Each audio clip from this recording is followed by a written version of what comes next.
শুভ জামাষষ্ঠী বলে আমার ভিডিওটি আমি শুরু করলাম। মা পুজোর আয়োজন করছে সকাল 8টা নাগাদ। তারপরে আমার মায়ের পুজো, ষষ্ঠীর পুজো কমপ্লিট হয়ে গেছিলো।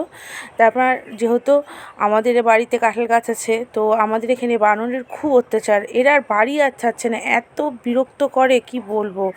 তারপর আমি একটু মাকে হেল্প করার জন্য মটনটা একটু ধুয়ে দিচ্ছি। তো তারপর মার মটন ধোয়ার পর মা মটনটা বসিয়ে দিয়েছিল, আমি একটু হালকা করে একটু নেড়ে নেড়ে দিলাম। মা অন্য কাজ করছিল, তো মা এই খাবার দাবার বাড়ছে।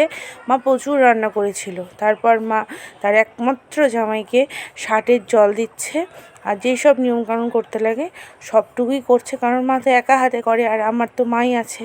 তারপর আমাকে দিচ্ছে ষাটের জল। তারপর আমরা খুবই ভালো করে কালকের দিনটি কাটিয়েছি। তো আমার মা প্রচুর রান্না করেছিল, তো চলো তোমাদেরকে দেখাচ্ছি কি কি রান্না করেছিল আমাদের বাড়ির একমাত্র জামাইয়ের জন্য। আমার মা নিজে হাতে যেসব জিনিস রান্না করেছে সেসব আমি তোমাদের সঙ্গে শেয়ার করছি। চিংড়ি দিয়ে ফ্রাইড রাইস, তারপর সাদা ভাত, ঘি লঙ্কা, আলু বটবটি ভাজা, কাঁকরোল ভাজা, পটল ভাজা, বাটা মাছ ভাজা, কাতলা মাছ ভাজা, তারপর মুসুরের ডাল, মাথা দিয়ে চাল কুমড়া ঘন্ট, পাবদা ভাপা, খাসির মাংস, চাটনি, আমের চাটনি, দই আর মিষ্টি। আর এই যে মিষ্টিটা দেখতে পাচ্ছ, এটা আমার মা নিজে হাতে তৈরি করেছে। এই হলো আমাদের জামাই।